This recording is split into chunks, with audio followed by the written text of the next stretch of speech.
When you come in and prune, you also want to prune to increase the amount of sunlight that comes into the tree canopy. And so right here we have a scaffolding branch, so we're not going to touch this. We have another scaffolding branch here, and we see that this one, there's a few branches that are starting to kind of grow in here, but then this one's kind of in the middle between this scaffolding branch and this scaffolding branch. So I'm actually going to take out a big branch, this big secondary scaffold branch right here, and that's gonna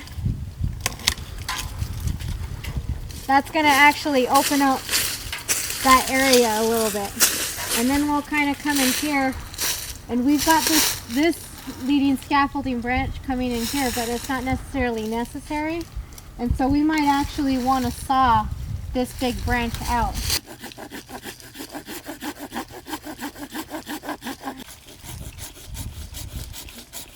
Okay, so remember we talked about the cut angle, so we want this to be as much of a circle, flat circle type of a cut, and not an oval type cut.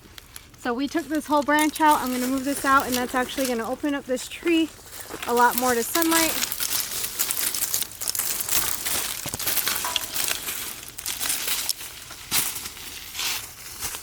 So see if you kind of, I don't know if you want to stand back.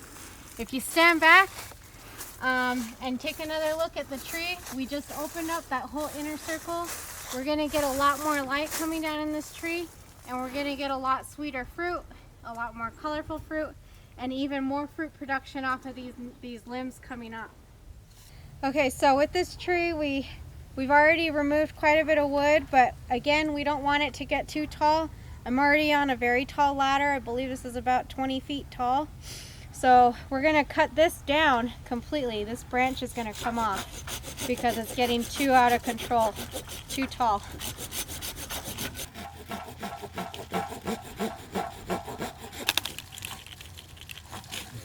So when we started on this tree, it actually hasn't been pruned for a few years now. And so we had a lot of these branches thicken, and a lot of them are trying to compete with each other.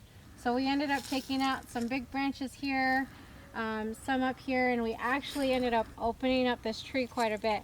And then we also talked about tipping the branches that are kind of coming out and leading. We don't want them to keep growing out. We want them to kind of branch out and produce some fruit. And so we'll kind of watch these a little bit, but one thing that we always want to get out is, again, we want this dead wood to get out. These are dry. They're not going to be producing anything this year, so we want them to come out. Over time, if you leave the dead wood in there, it starts to shade the tree, and the tree starts to kill itself. So we want to make sure we're getting that dead wood out of there. And then we have these pencil type branches that are here, and sometimes they're not the greatest to keep around. This is an example of one that we want to dock and see where it starts fruiting out the next year.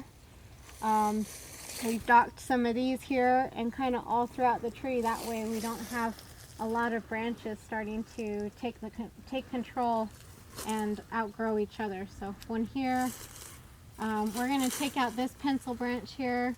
It's really thin in diameter. It's not going to go anywhere. There's a few fruit buds there, but we really don't want it.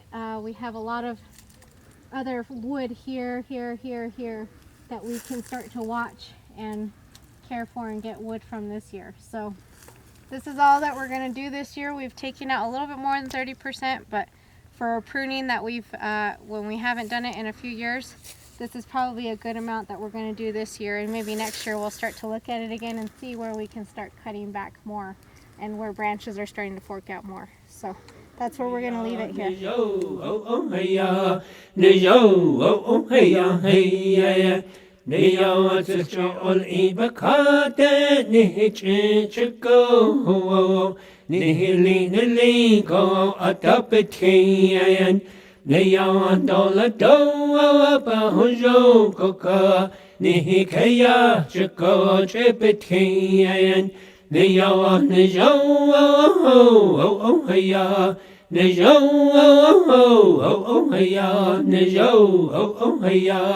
Hey yo, oh, oh, hey, hey, hey, hey, hey, hey, young.